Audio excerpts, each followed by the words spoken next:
मैं भारत को भारतीयता की मान्यता के आधार पर फिर से खड़ा करना चाहता हूं, उस काम में लगा हूं।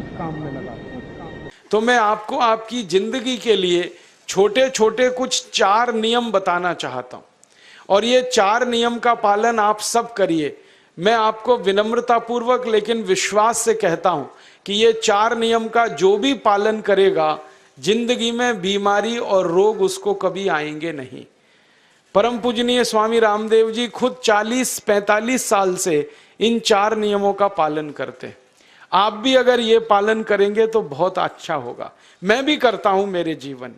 मैं पिछले 15 वर्षों से योग प्राणायाम करता हूं, उसके साथ कुछ नियम मैंने बनाए हैं, वो नियम का पालन करता हूं और वही नियम आपको बताना चाहता हूं। स्वामी जी पालन करते हैं, मैं करता हूं, हमारे लाखों योग शिक्षक करते हैं, और इन नियमों का पालन करने से हमको इतना लाभ हुआ है कि कभी बीमारी आती नहीं। 15 साल से मैंने हर बार मेरा बीपी चेक किया, नॉर्मल है, शुगर नॉर्मल है, ट्राइग्लिसराइड्स नॉर्मल है, कोलेस्ट्रॉल नॉर्मल है। पिछले 15 साल में कभी सर्दी जुकाम भी नहीं हुआ, गला भी नहीं बैठा, कभी हॉस्पिटल नहीं देखा, कभी डॉक्टर के पास नहीं गए, क्योंकि जरूरत नहीं पड़ी। और वो जरूरत नहीं पड़ी क्योंकि हम निरोगी हैं, स्वस्थ हैं। ये निरोगी और स्वस्थ होने के लिए आयुर्वेद की एक छोटी सी जानकारी आपसे मैं शेयर करना चाहता हूं। आयुर्वेद में ये कहा गया है कि किसी भी व्यक्ति को निरोगी होना है, रोग मुक्त होना है, तो अपने जीवन में 3 बातों का ध्यान रखे। अपना वात, पित्त और कफ, तीनों का संतुलन रखे। वो 3 तरह के दोष हैं हमारे शरीर में, वात, पित्त, कफ। आपने सुना होगा, ये त्रिदोष आधारित शरीर है। जब वात बहुत बिगड़ जाता है तो 80 से ज्यादा रोग आते हैं। जब पित्त बहुत बिगड़ जाता है तो लगभग 46 से 50 रोग आते हैं, और जब कफ बिगड़ जाता है तो 28 रोग आते हैं, और वात, पित्त, कफ तीनों बिगड़ जाएं तो 148 रोग आते हैं। सर्दी, खांसी, जुकाम से लेकर और कैंसर तक जो आखिरी रोग माना जाता है, ये सब वात, पित्त, कफ के बिगड़ने का खेल है। तो इस देश के आयुर्वेद चिकित्सा के सबसे महान लोगों में से कुछ नाम आप जानते हैं, जैसे चरक ऋषि, जैसे सुश्रुत ऋषि। ऐसे एक ऋषि हुए बाघभट्ट। बाघभट्ट ऋषि ने एक पुस्तक लिखी है, उसका नाम है अष्टांग हृदयम, और एक पुस्तक लिखी है, उसका नाम है अष्टांग संग्रहम। इन दोनों पुस्तकों में उन्होंने 7000 नियम बताए हैं। उनमें से 4 बताता हूं, अच्छे लगे तो आज से ही पालन करो और दूसरों को भी बताओ, ताकि कोई भी इन नियमों का पालन करे तो बीमार ही ना पड़े। ये चारों नियम हैं वात, पित्त और कफ को संतुलित रखने के लिए। अब वात, पित्त, कफ तीनों एक साथ आपके संतुलित रहें तो उसके लिए पहला नियम है खाना खाने के तुरंत बाद पानी नहीं पीना। ये पहला नियम है। आप बोलेंगे ये तो बड़ी मुश्किल बात है, खाना खाते ही पानी पीते हैं हम तो सबके सब, और बिना पानी पिए खाना ही नहीं खाते। कई लोग तो खाने से ज्यादा पानी पीते हैं, खाना कम खाते हैं, पानी ज्यादा पीते हैं। ये खाना खाने के बाद पानी कभी भी नहीं पीना, क्योंकि महर्षि बाघभट्ट कहते हैं भोजनांते विषम वारी, माने भोजन के अंत में पानी पियो तो जहर के पीने के जैसा है। इसलिए वो कहते हैं कभी भी खाने के तुरंत बाद पानी मत पियो। अब आप मुझे पूछोगे क्यों नहीं पिए, कारण बता दो। कारण मैं बताना चाहता हूं सरल भाषा में। हम जब खाना खाते हैं ना तो पेट में सारा खाना इकट्ठा होता है। पेट में एक स्थान होता है, उसको हम कहते हैं जठर। संस्कृत में, हिंदी में जठर कहते हैं, अंग्रेजी में उसको एपिगैस्ट्रियम कहते हैं, हिंदी में कुछ लोग उसको आमाशय भी कहते हैं। ये जठर छोटा सा स्थान है। आपके पेट में नाभि है ना, उसके लेफ्ट साइड में बाईं तरफ छोटा सा स्थान है। सारा खाना आपका इसी स्थान पर आता है। जो भी आप खाते हो, रोटी, चावल, दाल, सब्जी, दूध, दही, कुछ भी खाओ, सब कुछ जठर में आता है। अब जठर में जैसे ही खाना इकट्ठा होता है तो उसमें आग जलती, और उस आग को कहते हैं जठर अग्नि। मिला के बोल देते हैं जठराग्नि। आप जैसे ही खाना खाते हो, पेट में, जठर में अग्नि जलती है, वो अग्नि खाने को पचाती है, और अग्नि खाने को ऐसे ही पचाती है जैसे रसोई घर की अग्नि खाने को पकाती है। आपके रसोई घर में आप अग्नि जलाओ, उसके ऊपर दूध रख दो, दूध में थोड़ा चावल डाल दो, अग्नि जब तक जलती रहेगी खीर तब तक बनती रहेगी। आप घर में अग्नि जलाओ, उसके ऊपर पानी रख दो, उसमें दाल डाल दो, दाल की पकने की क्रिया तब तक चलेगी जब तक अग्नि जलेगी। ऐसे ही पेट में होता है, जैसे ही आपने खाना खाया पेट में अग्नि जलती है, और जब तक अग्नि जलती है तो खाने के पचने की क्रिया चलती है। जैसे रसोई घर में खाना पकाते हैं वैसे ही पेट में भी खाना पकता है, इसी को हम पचने की क्रिया कहते हैं, अंग्रेजी में उसको डाइजेशन कह देते। तो आपने खाना खाया, पेट में अग्नि जल गई, अब वो खाने को हजम करेगी, पचाएगी। अब मुझे एक प्रश्न का उत्तर दो आप, कि जैसे ही आपने खाना खाया पेट में अग्नि जल गई और वो खाने को पचा रही है, तुरंत आपने गट गट गट गट पानी पी लिया और खूब ठंडा पानी पी लिया, बर्फ मिलाया हुआ पानी पी लिया, फ्रिज का पानी पी लिया, क्या होने वाला है? अग्नि जलेगी कि बुझेगी? अग्नि के ऊपर पानी डालो तो अग्नि और पानी की दोस्ती नहीं है, दुश्मनी है, पानी अग्नि को बुझा देता है। तो आपने खाना खाया, अग्नि जली, पीछे से गटगट पानी पी लिया, अब अग्नि शांत हो गई, अब खाना पचेगा नहीं, तो वो पेट में पड़ा पड़ा सड़ेगा, और सड़ा हुआ खाना 100 से ज्यादा विष पैदा करेगा, और वो 100 विष आपकी जिंदगी को नरक बना देंगे और जिंदगी भर आप बीमार पड़े रहेंगे। आपको मालूम है, कई लोग कहते हैं मुझे पेट में बहुत गैस बनती है। ये गैस उन्हीं को बनती है जिनका खाना हजम नहीं होता। कोई लोग कहते हैं कि मुझे पेट में जलन होती है, ये जलन उन्हीं को होती है जिनका खाना पचता नहीं। कोई कहते हैं कि मेरे पेट में एकदम गुम हो जाता है, फूल जाता है, ये सब वो लक्षण हैं जब खाना पचता नहीं। तो खाना पचेगा नहीं तो सड़ेगा, सड़ेगा तो विष पैदा करेगा, और वो विष आपको बीमार करेंगे। इसलिए महर्षि बागभट्ट ने कहा, खाना खाते ही पानी मत पियो। समझ में आया? फिर आप बोलोगे कितनी देर तक नहीं पिए? कम से कम 1 घंटे तक। 1 घंटे बाद पानी पियो। आप बोलोगे जी 1 घंटा क्यों? ये जो अग्नि जलने की क्रिया है ये लगभग 1 घंटे तक ही चलती है पेट में, उसके बाद अग्नि अपने आप शांत हो जाती है, उसके बाद पानी पी लो। तो खाना अगर 10 बजे खाया तो 11 बजे पानी पियो, 11 बजे खाया तो 12 बजे पियो, 12 बजे खाया तो 1 बजे पियो, 1 घंटे बाद पानी पियो।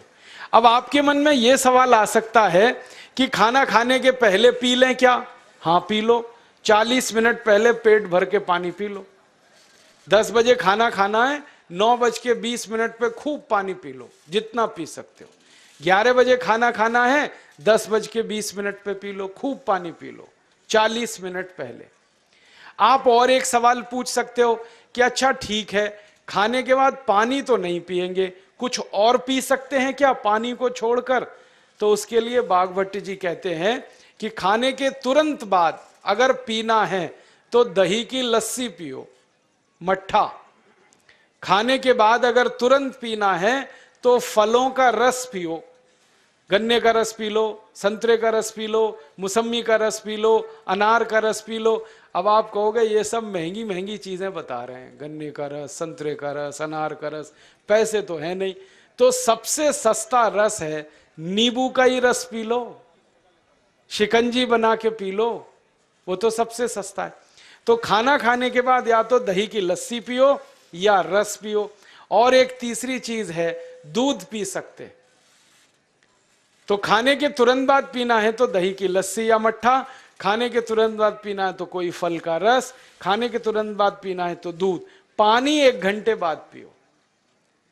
और अगर एक बात ध्यान रखो तो अच्छा है कि सवेरे खाना खाते हैं जिसको हम ब्रेकफास्ट कहते हैं, नाश्ता, तो फलों का रस पीना अच्छा, दोपहर को खाना खाएं तो लस्सी और मट्ठा पीना अच्छा, और रात का खाना खाएं तो दूध पीना अच्छा।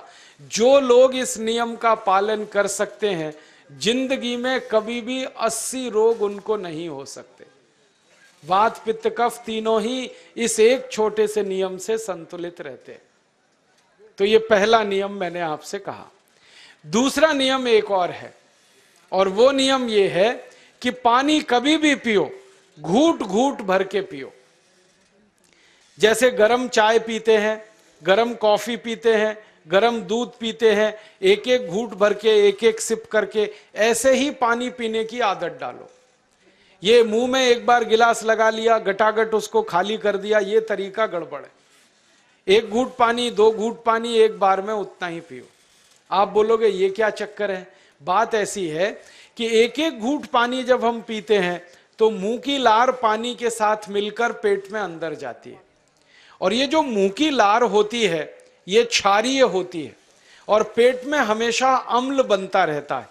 तो एक घूट पानी पिया, मुंह की लार इसके साथ अंदर गई, दो घूट पिया और ज्यादा गई, बार बार लार अंदर जाएगी तो क्षार पदार्थ पेट के अम्ल के साथ मिलेगा। पेट में अम्ल बनता है, मुंह में लार क्षारीय होती है। तो ये क्षार को अम्ल में मिला दिया जाए और ये अच्छे तरीके से मिलकर पेट में जाए तो कभी भी कोई व्यक्ति के पेट को अम्लता नहीं होती, एसिडिटी नहीं होती। और पेट में अम्लता नहीं होती तो रक्त में अम्लता नहीं होती, और जिनके रक्त में अम्लता नहीं होती उनकी जिंदगी में कभी भी वात पित्त कफ के असंतुलन की स्थिति पैदा नहीं होती। इसलिए पानी घूट घूट करके पीना। मैं आपको एक छोटा सा मेरा ऑब्जर्वेशन बताता हूं, परीक्षण। आप भारत देश में या दुनिया में कहीं भी जाओ, मनुष्य को छोड़कर पशु पक्षियों को देखना शुरू करो, वो पानी कैसे पीते। किसी चिड़िया को पानी पीते हुए देखो, किसी पक्षी को पानी पीते हुए देखो, वो चोंच के एक बूंद ही के बराबर ही पानी उठाता है। एक बार में एक बूंद पानी लेगा, फिर थोड़ी देर चोंच चलाएगा, फिर पिएगा, फिर दूसरी बूंद लेगा, फिर चोंच चलाएगा, फिर पिएगा, फिर तीसरी बूंद। एक एक बूंद पक्षी पानी पीता है। कुत्ते को पानी पीते हुए देखो, चाट चाट के पानी पीता है। शेर को पानी पीते हुए देखो, चाट चाट के पानी पीता है। जितने जानवर चाट कर पानी पीते हैं, जितने पक्षी एक एक घूंट पानी पीते हैं, किसी भी पक्षी और किसी भी जानवर को डायबिटीज नहीं है, किसी को अर्थराइटिस नहीं है, कोई पक्षी ओवरवेट नहीं है, कोई पशु ओवरवेट नहीं है। वो सब स्लिम और ट्रिम है, क्योंकि वो इतने होशियार हैं कि पानी चाट के पीते हैं या घूट घूट करके पीते। अब मुझे ये हैरानी होती है कि ये पशु पक्षियों को कौन सिखाता है? वो अपने जन्म से ये ज्ञान सीख के आते, उनका कोई गुरु नहीं है, उनका कोई विद्यालय नहीं है, उनके कोई प्रशिक्षण शिविर नहीं लगते, फिर भी उनको इतनी अकल है कि पानी घूट घूट पीना। और हम ये मनुष्य जिनके इतने गुरु, इतने विद्यालय, इतने कॉलेज, सीखने वाले, सिखाने वाले, और हम मूर्खों के मूर्ख गटागट गटागट पानी पीते रहते। तो पानी पीने का तरीका बदल दो, घूट घूट भर के पानी पियो। ये दूसरा नियम है। तीसरा नियम है कि जिंदगी में कितनी भी प्यास लगे, ठंडा पानी कभी मत पियो। बर्फ डाला हुआ पानी, फ्रिज में रखा हुआ पानी, वाटर कूलर का पानी जिसका तापमान बहुत कम है, ये कभी मत पीना। क्यों? क्योंकि शरीर आपका गर्म है और पानी ठंडा है। अब होता क्या है वो मैं समझाता हूं सरल भाषा में। पेट तो गर्म है, अब इसमें ठंडा पानी डाल दिया आपने तो अंदर झगड़ा होता है। और झगड़ा क्या होता है? या तो पानी पेट को ठंडा करेगा या पेट पानी को गर्म करेगा। अगर पानी ने पेट को ठंडा कर दिया तो पेट के ठंडा होते ही हृदय ठंडा होता है, हृदय के ठंडा होते ही मस्तिष्क ठंडा होता है, मस्तिष्क के ठंडा होते ही आदमी ठंडा होता है, और आदमी ठंडा होते ही राम नाम सत्य होती है। आपको मालूम है जब शरीर ठंडा पड़ जाता है तो घर में भी नहीं रखते, निकाल के बाहर सड़क पे रख देते। जो घर आपने बनाया अपनी मेहनत से, शरीर के ठंडा पड़ते ही निकाल बाहर करते हैं उस घर में से, और फिर चिल्लाने लगते हैं लेके जाओ, जल्दी लेके जाओ, इसको जला के आओ। माने ठंडे शरीर की इज्जत नहीं है। तो ठंडा पानी क्यों पी रहे हो भाई? बंद कर दो। कोई जानवर ठंडा पानी नहीं पीता, कोई पक्षी नहीं पीता। तो आप ये ठंडा पानी पीना बंद करो, सादा पानी पीना शुरू करो। और गर्मी के दिनों में बहुत अगर आपको तकलीफ है तो मिट्टी के घड़े का पानी पी लेना, फ्रिज का और बर्फ का नहीं पीना। ये तीसरा नियम है। और चौथा और आखिरी नियम है कि आप सवेरे ही सवेरे जब सोकर उठते हो तो सबसे पहले पानी पियो। जैसे ही आपकी आंख खुल गई तो पहले 2-3 गिलास पानी पी लो, उसके बाद आप टॉयलेट में जाओ। उठते ही पानी पियोगे तो 2 फायदे हैं। पहला फायदा यह है कि पानी पेट में जाकर बड़ी आंत को साफ करता है, और जैसे ही बड़ी आंत की सफाई होगी पेट पे दबाव पड़ेगा और आप संडास घर में जाएंगे, 2-3 मिनट में पेट आपका साफ हो जाएगा। जिनका पेट सुबह एक बार में साफ हो जाता है उनकी जिंदगी में कभी रोग नहीं आता। इसलिए सुबह सुबह उठते ही पेट साफ होना जरूरी है। और उठते ही पानी पियोगे तो मुंह की जो लार है वो पानी के साथ मिलकर अंदर जाएगी। सुबह पेट में एसिड की मात्रा ज्यादा होती है, इसलिए लार का पेट में जाना बहुत जरूरी है। इसलिए सुबह उठते ही पानी पीना बहुत जरूरी है। ये 4 नियम हैं आयुर्वेद के। पहला नियम, खाना खाने के 1 घंटे बाद पानी पीना। दूसरा नियम, पानी को हमेशा घूट घूट भर के पीना। तीसरा नियम, कभी भी जिंदगी में ठंडा पानी नहीं पीना। और चौथा और आखिरी नियम, सवेरे उठते ही सबसे पहले पानी पीना। 4 नियमों का पालन जो भी अपने जीवन में कर सकता है वो वात पित्त कफ तीनों को संतुलित रख सकता है। और जिसका वात पित्त कफ संतुलित है उसके जीवन में बीमारी नहीं आती है। और जो बीमार नहीं पड़ते हैं वो स्वस्थ और तंदुरुस्त और सुखी रहते हैं। उनकी जिंदगी का खर्चा कम होता है और देश का भी बहुत सारा पैसा बचता है। आपको शायद मालूम है या नहीं, 1 साल में हम जब बीमार पड़ जाते हैं भारतवासी तो साल का करीब 6 लाख करोड़ रुपया हमारा खर्च हो जाता है उन बीमारियों का इलाज करने में। इसलिए इतना पैसा फालतू में हम खर्च करें हर साल 6 लाख करोड़, ये बहुत बड़ी रकम है। इससे बेहतर ये है कि हम बीमार ही नहीं पड़ें और स्वस्थ रहें, सुखी रहें। दोस्तों, सबसे पहले तो चैनल सब्सक्राइब करें, फिर लाइक, कमेंट और शेयर करें। और हाँ, हमारा एंड्रॉयड ऐप डाउनलोड करना ना भूलें।